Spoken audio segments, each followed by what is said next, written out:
नमस्कार, सौरभ द्विवेदी नाम है हमारा और आप देखना शुरू कर चुके हैं लल्लन टॉप शो। जुलाई का महीना चल रहा है, मॉनसून आ गया और मॉनसून सत्र आने वाला है। जो चीज़ें बताकर आती हैं उनके लिए तैयारी कर लेना अच्छा होता है।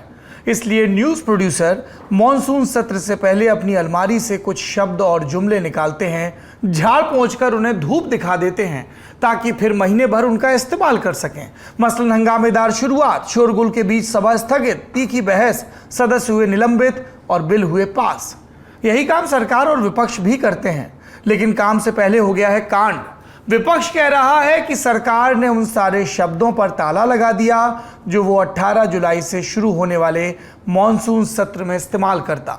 जुमला जीवी, घड़ियाली हाथ आंसू, तानाशाह, गद्दार और लॉलीपॉप जैसे शब्द 2021 के साल में असंसदीय माने गए।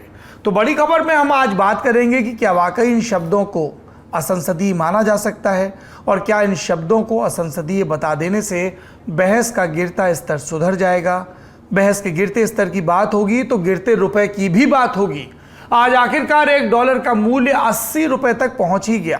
रुपए की कीमत से जुड़े राष्ट्रीय स्वाभिमान के दावे और वादों का अब क्या होगा और इसका आपकी जेब पर असर क्या पड़ेगा, ये सब जानेंगे। लेकिन शो में सबसे पहले दिन का वीडियो। कोई बात नहीं बेटा, चलो रोते नहीं, बहुत अच्छे से करते हैं सब लोग, है ना।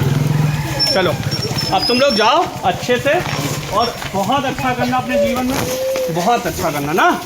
चलो रोते नहीं, आएंगे पक्का आएंगे दोबारा। चलो, अरे नहीं रोते मेरा भाई, तुम लोग नहीं रोते, ऐसे रहोगे। वीडियो उत्तर प्रदेश के चंदौली जिले का है, जहां के प्राइमरी स्कूल के एक टीचर का ये प्रकरण है। क्या प्रकरण है जो सोशल मीडिया पर वायरल हो गया? दरअसल स्कूल टीचर का ट्रांसफर हो गया। अब जब वो स्कूल से जाने लगे तो स्कूली बच्चे उनसे लिपट कर रोने लग गए। टीचर को फेयरवेल देते वक्त ज़्यादातर बच्चे भावुक हो गए। आमतौर पर सरकारी स्कूल के टीचरों की छवि कुछ और ही दिमाग में बनी रहती है, लेकिन यहाँ से जो तस्वीर अब सोशल मीडिया पर वायरल हो रही है वो हमारे लिए बहुत ज़रूरी भी है और प्रेरक भी। कैसे ये बताएंगे, पर पहले टीचर का नाम जान लीजिए। उनका नाम है शिवेंद्र सिंह। वो 4 साल से चंदौली के एक स्कूल में पोस्टेड थे। अब उनका तबादला यूपी के हरदोई ज़िले में हो गया। मास्टर साहब का ये वीडियो बताता है कि उम्मीद अभी ख़त्म नहीं हुई है। अब भी ऐसे लोग हैं जो सरकारी विद्यालयों में पढ़ा रहे हैं और पूरी निष्ठा और ईमानदारी से अपना काम कर रहे हैं। वो किसी औचक निरीक्षण का इंतज़ार नहीं करते। वो ये मानकर नहीं चलते कि अब हमारी सरकारी नौकरी लग गई, अब हमारा दायित्व पूरा है। वो बच्चों पर, गरीब तबके से आने वाले, ग्रामीण अंचल से आने वाले बच्चों की शिक्षा पर पूरा ध्यान देते हैं, क्योंकि ये स्नेह, ये आंसू किसी रुतबे और किसी डंडे से नहीं मिलते। पिछले दिनों एक वीडियो वायरल हुआ था जिसमें एक शिक्षक और उसके बाद एक शिक्षिका बच्चे को बुरी तरह मारती दिख रही थी और तब हमारा मन दुखी हुआ था। गुरु पूर्णिमा के इर्द गिर्द इस तरह के वीडियो अब आना एक किस्म की आश्वस्ति देता है। हम ये प्रार्थना करते हैं कि हमारे हिंदुस्तान को ऐसे ढेर सारे मास्टर साहब मिलें। ये था दिन का वीडियो। अब बढ़ते हैं सुर्खियों की तरफ। पहली सुर्खी, अमेरिकी डॉलर के मुकाबले हमारा रुपया गिरावट के नए रिकॉर्ड बना रहा है। गुरुवार 14 जुलाई को पहली बार $1 80 रुपए के पार पहुंच गया। भारतीय रुपए के इतिहास का ये सबसे निचला स्तर है, ऑल टाइम लो। ये लगातार चौथा दिन है जब डॉलर के बरक्स रुपया इतनी कमज़ोर हालत में पहुंचा है। ऐसे में ये गिरावट कई मायनों में बड़ी है। रुपए की इस गति पर विपक्ष लगातार नरेंद्र मोदी सरकार को निशाने पर लिए हुए है। उनके पुराने बयान निकालकर वायरल किए जाते हैं, जब बतौर गुजरात के मुख्यमंत्री नरेंद्र मोदी रुपए गिरने को प्रधानमंत्री की साख गिरने से जोड़ते थे। ये बयान अब भाजपा नीति सरकार के लिए गले की फांस बन गए हैं। उसकी तरफ से अंतर्राष्ट्रीय हालत को जिम्मेदार बताया जा रहा है। तो सबसे पहले ये समझ लीजिए कि रुपया नई गहराई को चूम क्यों रहा है। रुपए की बदहाली का पहला कारण भारत के विदेशी मुद्रा भंडार में जारी तेज गिरावट है। आरबीआई के मुताबिक 1 जुलाई को देश का विदेशी मुद्रा भंडार करीब $5 अरब गिरकर $588 अरब पर आ चुका है। इस तरह से देश का विदेशी मुद्रा भंडार यानी फॉरेक्स रिजर्व 14 महीने में सबसे कम हो गया। इधर रुपया कमजोर हो रहा है, उधर रिजर्व बैंक रुपए की गिरावट को थामने के लिए धनाधन डॉलर बेच रहा है। रुपए में गिरावट की दूसरी बड़ी वजह देश का बढ़ता व्यापार घाटा है। समाचार एजेंसी रॉयटर्स के मुताबिक ताज़ा आंकड़े बताते हैं कि कच्चे तेल के दाम चढ़ने और हमारा निर्यात कम रहने के चलते देश का व्यापार घाटा यानी ट्रेड डेफिसिट बढ़कर रिकॉर्ड स्तर पर पहुंच गया। जून 2022 में व्यापार घाटा 25.63 अरब डॉलर की नई ऊंचाई पर पहुंचा, जबकि जून 2021 में व्यापार घाटा 9.61 अरब डॉलर। रुपए में कमजोरी की एक और वजह है विदेशी निवेशकों की तरफ से हमारे बाजारों से पैसा निकालना। पिछले एक साल में विदेशी निवेशकों ने भारत के शेयर बाजारों से 32 अरब डॉलर से ज्यादा की रकम निकाल ली है। रुपए पर राजनीति आपने समझ ली, गिरने की वजहें भी समझ ली। अब आते हैं आम आदमी के मसले पर। रुपए की कीमत घटने से आपके जीवन पर क्या असर होगा? होगा ये कि महंगाई की मार झेल रहे मिडिल क्लास की मुश्किलें और बढ़ेंगी। और मिडिल क्लास ही क्यों, ये हर बार मिडिल क्लास की ही बात क्यों, गरीबों की भी मुश्किल बढ़ेगी। रुपए की कमजोरी से खाने पीने की चीजों से लेकर आपके बच्चों की फीस तक पर असर दिखेगा। अर्थव्यवस्था का पहिया सुस्त पड़ेगा सो अलग। इसके चलते भारत का इंपोर्ट बिल भी तेजी से बढ़ रहा है। इलेक्ट्रॉनिक आइटम्स, कुकिंग ऑयल और दूसरे खाने पीने के सामान का आयात करने के लिए भी अब ज्यादा रुपए खर्च करने होंगे, जिससे देश में महंगाई और बढ़ेगी। कुल मिलाकर कमजोर रुपया एक नहीं कई तरह के दर्द दे रहा है और आगे भी देने वाला है। रुपए में गिरावट के चलते आपके किचन का बजट और बढ़ जाएगा। और अगर आपका बेटा या बेटी विदेश में पढ़ाई कर रहे हैं तो उनकी फीस और हॉस्टल वगैरह के लिए भी आपको ज़्यादा पैसे भेजने पड़ेंगे। अगर कहीं घूमने का प्लान बना रहे हैं तब भी ज़्यादा रकम लगेगी, क्योंकि फ़्लाइट टिकट से लेकर होटल में रुकने और खाने पीने और शॉपिंग का खर्च भी बढ़ जाएगा। अगर आप इस विषय को और विस्तार से समझना चाहते हैं तो लल्लन टॉप आर्थिक मामलों पर रोज़ाना एक कार्यक्रम करता है जिसका नाम है खर्चा पानी। आप खर्चा पानी का एपिसोड आज का जरूर देखें। आपको लल्लन टॉप शो के डिस्क्रिप्शन में खर्चा पानी का भी लिंक मिल जाएगा, ताकि आप विद्वानों से समझें कि डॉलर की कीमत बढ़ने और रुपए की कीमत घटने की वजह क्या है। केंद्र सरकार और राज्य सरकार की कौन सी योजनाएं हैं जिनके चलते अर्थव्यवस्था की ये स्थिति है। क्यों विदेशी निवेशकों का भारतीय बाजार पर, ब्रांड इंडिया पर भरोसा घटता जा रहा है। दूसरी सुर्खी ये आई बिहार से। बिहार पुलिस ने दावा किया है कि पॉपुलर फ्रंट ऑफ इंडिया यानी पीएफआई से जुड़े एक आतंकवादी मॉड्यूल के दो मुख्य आरोपियों समेत 5 लोगों को गिरफ्तार किया गया है। लगे हाथ इस मामले की जांच एनआईए को भी सौंप दी गई है। संदिग्ध गतिविधियों के मद्देनजर झारखंड के एक रिटायर्ड दरोगा मोहम्मद जलालुद्दीन और students Islamic movement of India यानी सिमी के एक पूर्व सदस्य अतहर परवेज को पटना के फुलवारी शरीफ से गिरफ्तार किया गया। दावा है कि दोनों आरोपी पीएफआई और social democratic party of India यानी एसडीपीआई के मेंबर हैं। पुलिस के मुताबिक आरोपियों के पास से इंडिया विजन 2047 टाइटल से 8 पन्ने लंबा एक डॉक्यूमेंट मिला। इसका एक अंश बहुसंख्यक समुदाय को वश में करने और गौरव वापस लाने के बारे में बात करता है। इसमें भारत को 2047 तक इस्लामिक मुल्क बनाने का जिक्र किया गया है। इन दोनों आरोपियों के पास से इस दस्तावेज के अलावा पीएफआई का झंडा, बुकलेट और पैम्फलेट भी बरामद होने का दावा है।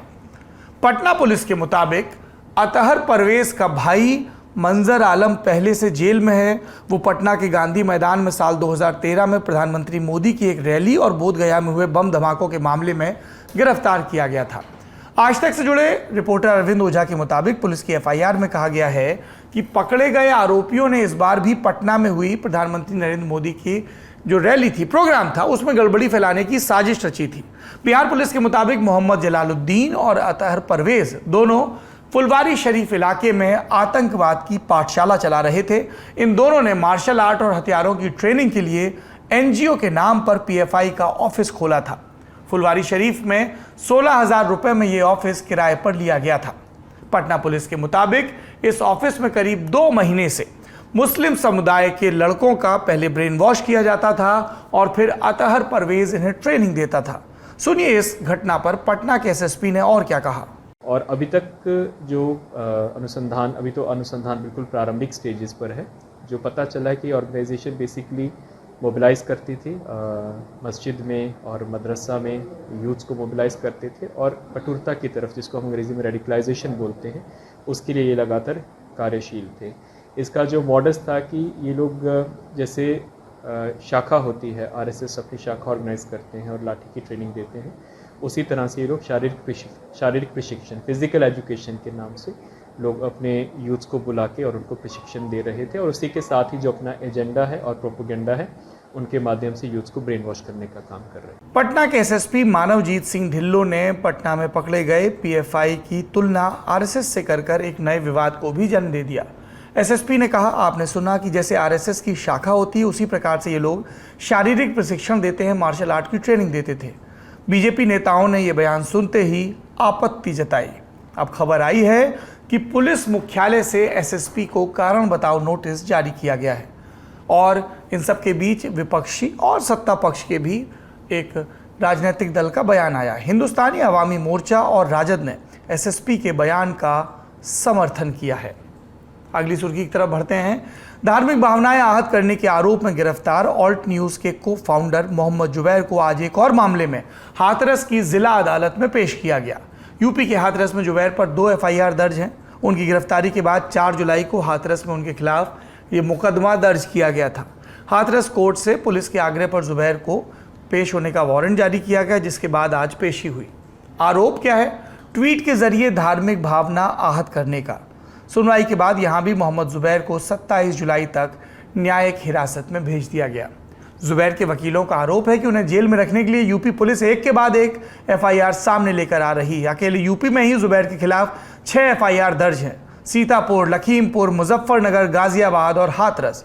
सीतापुर मामले में जुबैर को अंतरिम जमानत मिल चुकी है सुप्रीम कोर्ट से। फिर जुबैर को सीतापुर में दर्ज मामले में जब सुप्रीम कोर्ट से राहत मिल गई तो सामने बात आई कि और भी जगह पर उन पर मामले दर्ज हैं। लखीमपुर की पुलिस ने एक अन्य मामले में उन पर वारंट तामील कराया। यूपी सरकार से कोर्ट ने 4 हफ्तों के भीतर इस पर जवाब भी मांगा था। यूपी में दर्ज मुकदमों में हर जगह आरोप एक से हैं और धाराएं भी कमोबेश एक जैसी हैं। अब इन सब की जांच के लिए एक एसआईटी भी बना दी गई है। जांच आईजी लेवल के ऑफिसर प्रीतिंदर सिंह करेंगे। जुबैर के खिलाफ दर्ज सभी मुकदमों में 153A और 295A के तहत मामला दर्ज है। धारा 153A उन लोगों पर लगाई जाती है जो धर्म, भाषा और नस्ल वगैरह के आधार पर लोगों में नफरत फैलाने की कोशिश करते हैं। धारा 295A उन लोगों पर लगाई जाती है जो धार्मिक भावनाएं आहत करने का जिन पर आरोप होता है। यूपी में दर्ज सभी 6 मामलों के खिलाफ जुबैर के वकीलों की टीम ने अब फिर से सुप्रीम कोर्ट का दरवाजा खटखटाया है और मांग की है कि सभी 6 एफआईआर को रद्द किया जाए। साथ ही यूपी सरकार की तरफ से गठित एसआईटी को भी गलत बताया है। जुबैर के समर्थकों का कहना है कि उन्होंने फैक्ट चेक किया। लगातार भारतीय जनता पार्टी और नरेंद्र मोदी की सरकार द्वारा प्रचारित जो गलत तथ्य थे उनको सामने लेकर आए और खास तौर पर नूपुर शर्मा का जो बयान था पैगंबर मोहम्मद पर, उसको हाईलाइट किया। इसलिए उनको प्रताड़ित किया जा रहा है। और सरकार के समर्थक क्या कहते हैं? कानून अपना काम कर रहा है। चौथी सुर्खी, नेशनल स्टॉक एक्सचेंज यानी एनएसई की पूर्व एमडी और सीईओ चित्रा रामकृष्णा को प्रवर्तन निदेशालय यानी ईडी ने गिरफ्तार कर लिया। ईडी को न्यायालय से 4 दिन की रिमांड भी मिल गई। ईडी ने prevention of money laundering act यानी पीएमएलए 2002 की आपराधिक धाराओं के तहत यह मामला दर्ज किया। मामला सीबीआई ने भी दर्ज कर रखा है। मिंट अखबार की रिपोर्ट के मुताबिक हाल में दर्ज की गई एफआईआर में सीबीआई ने आरोप लगाया था कि रवि नारायण और चित्रा रामकृष्ण ने स्टॉक मार्केट के कर्मचारियों के फोन कॉल्स को अवैध रूप से इंटरसेप्ट करने के लिए मुंबई के रिटायर्ड कमिश्नर संजय पांडे की तरफ से स्थापित एक company ISEC services private limited को अनुबंधित किया था, शामिल किया था। एफआईआर में यह आरोप भी लगाया गया कि संजय पांडे की कंपनी को कथित तौर पर स्टॉक एक्सचेंज के कर्मचारियों के फोन टैप करने के लिए 4.45 करोड़ रुपए का भुगतान मिला। साथ ही यह आरोप भी लगाया गया कि सिर्फ फोन टैपिंग ही नहीं, संजय पांडे की कंपनी ने शेयर बाजार के सीनियर मैनेजमेंट को भी टेप की गई बातचीत उपलब्ध कराई। ये केस चर्चा में इसलिए भी आया था कि चित्रा ने हिमालय में बैठे किसी योगी का जिक्र किया था, दावा किया कि उन्होंने किसी योगी के कहने पर यह सब किया। चित्रा ने कहा था कि वो हिमालयन योगी से कभी मिली नहीं, सिर्फ ईमेल के जरिए बातचीत होती थी। वो योगी कौन है, इस बात का खुलासा अब तक नहीं हो पाया। लेकिन चित्रा पर पहले से ही फोन रिकॉर्ड कर भाव की जानकारी से करोड़ों रुपए वारे न्यारे करने का आरोप है। अगली सुर्खी ये महाराष्ट्र से है। महाराष्ट्र की एकनाथ शिंदे सरकार ने पेट्रोल और डीजल से वैट घटाने का फैसला किया। शिंदे ने गुरुवार को इसका ऐलान किया कि सरकार पेट्रोल पर 5 रुपये और डीजल पर 3 रुपये प्रति लीटर दाम कम करेगी। इस कटौती के बाद मुंबई में पेट्रोल की कीमत 111 रुपये 35 पैसे से घटकर 106 रुपये 35 पैसे प्रति लीटर हो जाएगी। वहीं डीजल के दाम 97.28 रुपये से घटकर 94.28 रुपये हो जाएंगे। ऐलान के वक्त शिंदे ने यह भी कहा कि केंद्र सरकार ने 4 मई 2022 को पेट्रोल डीजल पर लगने वाली एक्साइज ड्यूटी में कटौती की थी। केंद्र ने राज्यों से भी अपील की थी कि अपने यहाँ टैक्स कटौती करें। पहले की सरकार ने यानी उद्धव ठाकरे सरकार ने यह काम नहीं किया, पर हमारी सरकार ने फैसला लिया। इससे महाराष्ट्र की सरकार को 6,000 करोड़ रुपए का सरकारी नुकसान होगा। इतना टैक्स कम आएगा, पर उनका कहना है कि इससे राज्य में महंगाई कम होगी। चूंकि पेट्रोल डीजल इकोनॉमी से सीधे जुड़े हैं, महंगाई से सीधे जुड़े हैं, माल ढुलाई और तमाम चीज़ों पर इसका सीधा असर पड़ता है, इसलिए इस राज्य की पहल देखने वाली है। और अब ये उम्मीद लगाई जा रही है कि क्या दूसरे राज्य भी इस तरह का कदम उठाएंगे। अगली सुर्खी ये खेल के मैदान से जुड़ी है। वेस्टइंडीज के खिलाफ होने वाली आगामी T20 सीरीज के लिए गुरुवार को यानी आज के रोज भारतीय टीम का ऐलान किया गया। और गौर करने वाली बात यह है कि रोहित शर्मा की कप्तानी वाली टीम से विराट कोहली को ड्रॉप कर दिया गया। विराट कोहली पिछले कई दिनों से खराब फॉर्म से जूझ रहे हैं। आलोचक उनकी टीम में जगह होने पर सवाल उठा रहे थे। फैंस एक अच्छी इनिंग्स के इंतजार में थे। अब टीम में जगह न मिलने पर BCCI ने कहा कि विराट और जसप्रीत बुमराह को आराम दिया गया है। वेस्टइंडीज के खिलाफ T20 सीरीज की शुरुआत 29 जुलाई से होगी। उससे पहले दोनों टीमें 3 मैचों की वनडे सीरीज भी खेलेंगी, जिसका आगाज 22 जुलाई से होगा। हार्दिक पांड्या, सूर्य कुमार यादव, दीपक हुड्डा, श्रेयस अय्यर और दिनेश कार्तिक को T20 टीम में जगह दी गई है। इसके अलावा टीम में शामिल कुलदीप यादव और KL राहुल को भी उसमें उनका नाम है। अपनी रफ्तार से चर्चा में आए उमरान मलिक को इस सीरीज में मौका नहीं मिला है। इससे पहले BCCI ने कैरेबियाई टीम के खिलाफ अपने वनडे स्क्वाड का भी ऐलान किया था, जिसमें रोहित शर्मा, विराट कोहली, ऋषभ पंत और जसप्रीत बुमराह को आराम दिया गया था। इस वनडे सीरीज में टीम की कप्तानी शिखर धवन करेंगे। चलते चलते 3 और अपडेट्स। उम्मीद के मुताबिक झारखंड मुक्ति मोर्चा ने आखिरकार राष्ट्रपति पद के लिए द्रौपदी मुर्मू की उम्मीदवारी का आधिकारिक समर्थन किया है। दूसरा अपडेट, गायक और भाजपा नेता दलेर मेहंदी को कबूतरबाजी यानी मानव तस्करी के एक मामले में 2 साल की सजा हुई है। यह मामला 2003 का है। और तीसरा अपडेट, भगोड़े मेहुल चौकसी पर कैनरा बैंक और महाराष्ट्र बैंक से ठगी के आरोप में एक और केस में उन्हें नामित किया गया है। यह केस और ये जो ठगी है ये 55 करोड़ 27 लाख रुपए की थी। ये थी आज की सुर्खियां। अब चलते हैं दिन की बड़ी खबर की तरफ। एक बार की बात है, एक विद्वान और एक मिलेनियल में भाषा को लेकर शास्त्रार्थ चल रहा था। बहुत लंबे समय तक जब कोई नहीं जीता, तब मिलेनियल ने एक चाल चली। उसने विद्वान से पूछा, आग्नेयास्त्र और कट्टे में क्या फर्क है? विद्वान शांत हो गए और उन्होंने हार मान ली। सभा से बाहर जाते हुए उन्होंने मिलेनियल को कोने में ले जाकर पूछा, बच्चा हम हार तो गए, लेकिन बताते तो जाओ कि फ़र्क क्या है। और तब मिलेनियल ने कहा, महाराज हथियार तो एक ही है, लेकिन आग्नेयास्त्र रखने में वो मज़ा नहीं है जो कट्टा रखने में है। इस आधुनिक दंत कथा से हमें भाषा की ताकत का पता चलता है। शब्दों का चुनाव भी मायने रखता है, और ये भी कि वज़न कहाँ दिया गया और कहाँ नहीं। यहाँ पर ये लगभग उतना ही ज़रूरी है कहना जितना किसी इश्तिहार के नीचे वैधानिक चेतावनी होती है तंबाकू के बारे में, शराब के बारे में, कि कट्टा रखना स्वास्थ्य के लिए और कानूनी रूप से हानिकारक है। पर बात क्या है?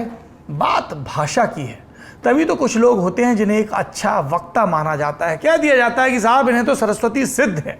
अच्छे भाषणों और अच्छे वक्ताओं की उतनी पूछ और कहीं नहीं होती जितनी राजनीति में होती है, क्योंकि यहाँ सारा खेल ही मैसेज पहुँचाने का है, अपनी बात डिलीवर करने का। विपक्ष का आरोप है कि मैसेज पहुँचाने के इसी खेल के नियम अब कुछ बदल दिए गए हैं। 18 जुलाई से शुरू होने वाले मॉनसून सत्र से पहले लोकसभा सचिवालय ने असंसदीय शब्द 2021 नाम से एक बुकलेट जारी की। इसमें उन शब्दों की सूची है जिन्हें 2021 में लोकसभा, राज्यसभा और राज्यों की विधानसभाओं में असंसदीय करार दिया गया, और अब ये आगे भी ऐसे ही माने जाएंगे, असंसदीय। साथ में कुछ ऐसे शब्द भी हैं जिन्हें 2020 में राष्ट्रमंडल देशों की संसदों ने असंसदीय माना।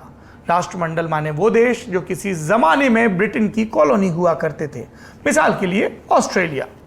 जिन शब्दों को 2021 में असंसदीय माना गया उनकी सूची पर जरा गौर करिए। कुछ पर गद्दार, चमचा, चेला, गिरगिट, गुंडा, घड़ियाली आंसू, जुमलाजीवी, असत्य, अहंकार, भ्रष्ट, संवेदनाहीन, बहरी सरकार, काला दिन और खालिस्तानी। ये सिर्फ कुछ उदाहरण हैं, पर एक बात समझने वाली है कि जब किसी शब्द को असंसदीय माना जाता है तो ऐसा नहीं होता कि उस शब्द को बोला ही नहीं जा सकता।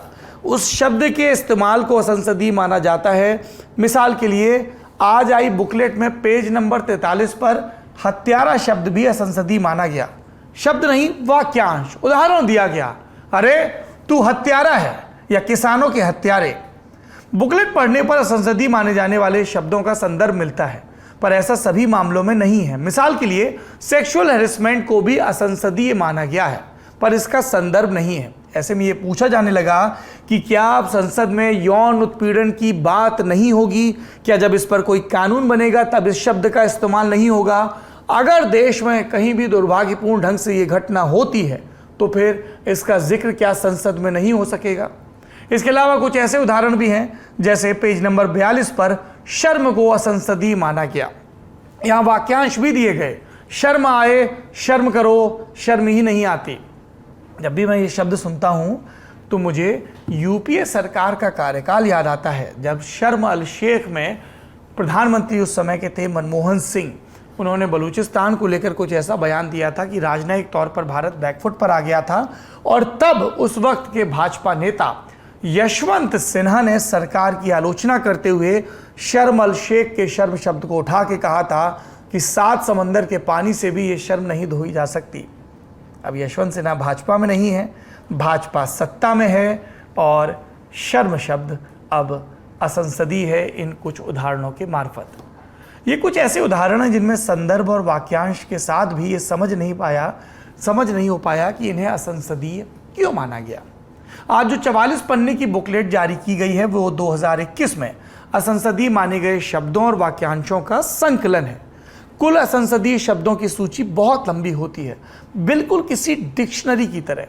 आगे इसके बारे में आपको बताएंगे, पर पहले बवाल पर बात करते हैं। जैसे ही शब्दों की सूची बाहर आई, ये शुरू हो गया। वायनाड के सांसद और कांग्रेस के पूर्व अध्यक्ष राहुल गांधी ने एक ट्वीट करके तंज किया। लिखा कि अनपार्लियामेंट्री का मतलब होता है ऐसे शब्द जो बहस या संवाद के दौरान प्रधानमंत्री के काम करने को सही तरीके से दर्शाते हैं। अब इन्हें बोलने पर रोक है। राहुल ने एक वाक्य भी बनाकर दिखाया, जब झूठ उजागर हुआ तो जुमलाजीवी तानाशाह ने घड़ियाली आंसू बहाए।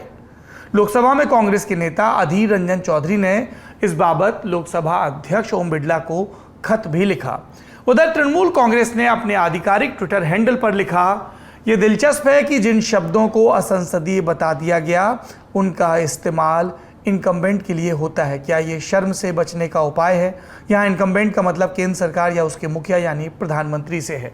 समाजवादी पार्टी के मुखिया अखिलेश यादव ने ट्वीट किया और आखिरी में लिखा, ये निंदनीय है, और फिर कोष्ठक में ये भी कि मैं उम्मीद करता हूँ कि निंदनीय भी असंसदीय नहीं है। तो ये विपक्ष के हमले थे। इन आरोपों के बीच बीजेपी की आईटी सेल के मुखिया अमित मालवीय ने ट्वीट करके कहा कि ये सूची हर साल आती है, इसमें कोई नया सुझाव नहीं दिया गया है। साथ ही दूसरे देशों की संसदों में असंसदीय माने गए शब्दों को भी शामिल किया गया है। जब इस बवाल का शोर बढ़ा तो लोकसभा अध्यक्ष ओम बिरला भी प्रेस के सामने आए और अपना पक्ष रखा। सुनिए। सरकार ने प्रतिबंध कर दिया है। सरकार कभी भी लोकसभा को निर्देश नहीं करती और सरकार किसी शब्दों को प्रतिबंध नहीं कर सकती। ये तो भारत के संविधान में है। संविधान में लिखा है कि उनको बोलने की स्वतंत्रता है, अभिव्यक्ति है, ये अधिकार उनको दिया गया है। ओम बिरला ये स्पष्ट करना चाह रहे थे कि लोकसभा अध्यक्ष का कार्यालय दलीय प्रतिबद्धता वाली राजनीति से परे है और ये सभी दलों के साथ समान रूप से व्यवहार करता है। इसलिए इस फैसले को सरकार का फैसला ना माना जाए, अध्यक्ष का और संसद का फैसला माना जाए। सभापति, अध्यक्ष, जिनकी जिम्मेदारी होती है भारत के दोनों सदनों को चलाने की।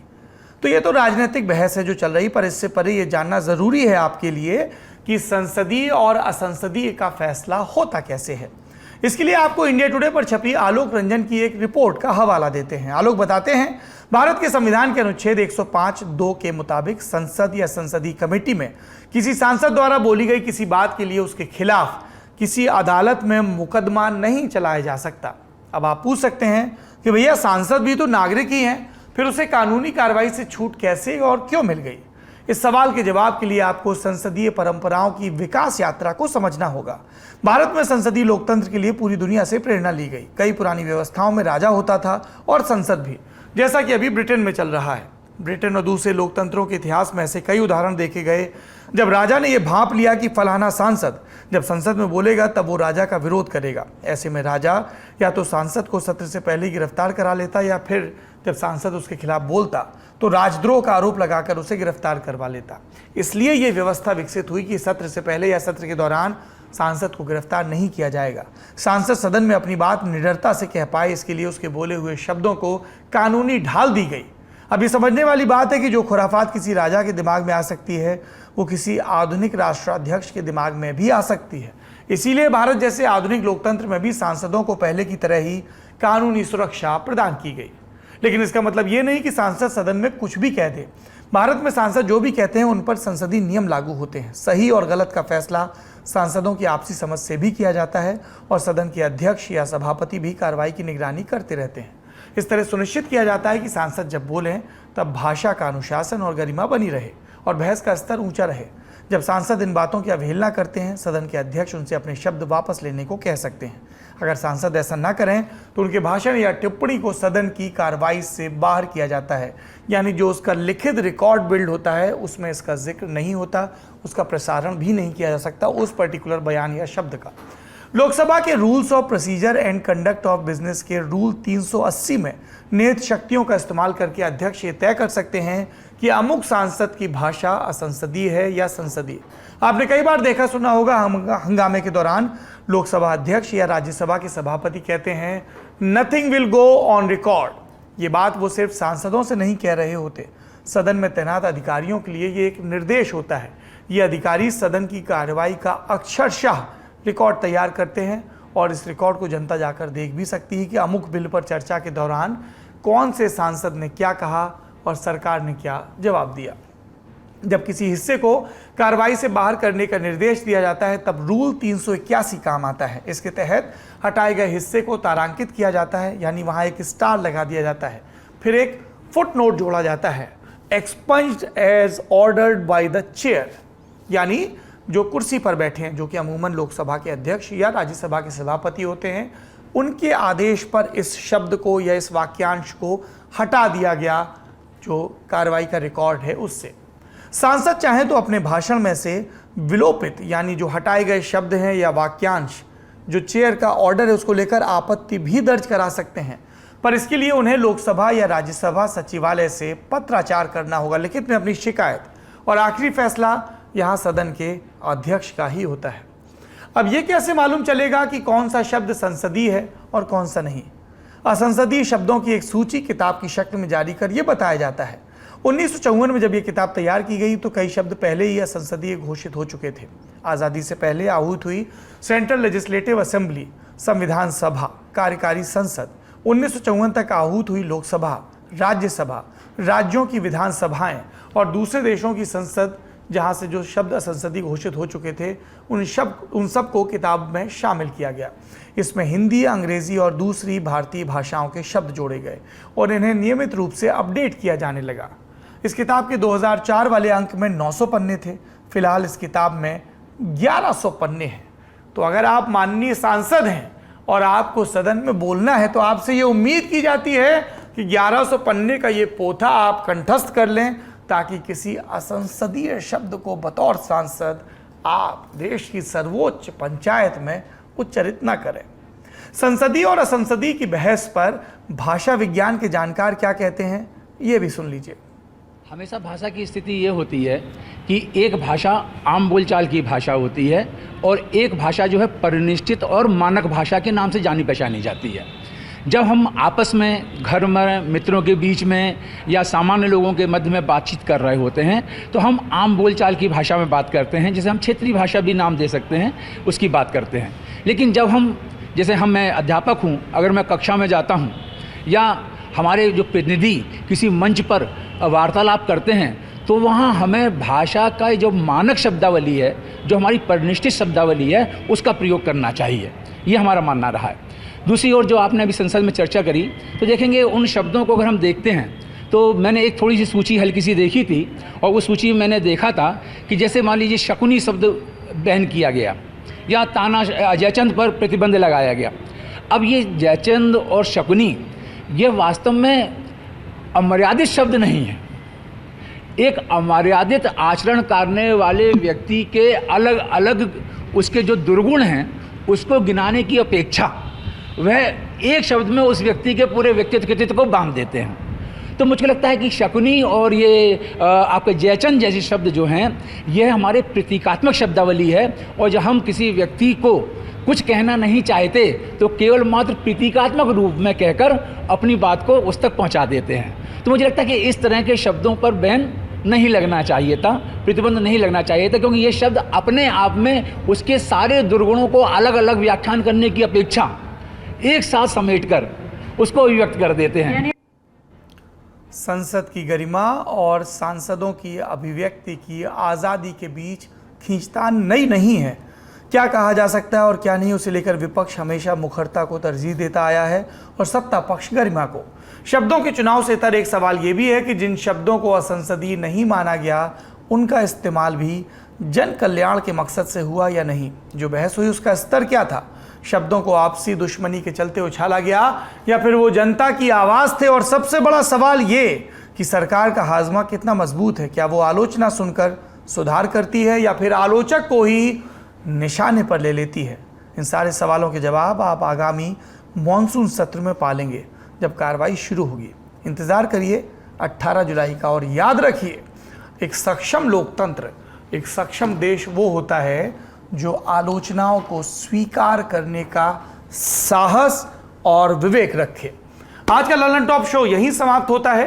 संसदीय असंसदीय की इस बहस के बारे में आप क्या सोचते हैं ज़रूर बताइए संसदीय भाषा में। अपना और अपनों का ख्याल रखिए। शुभ रात्रि।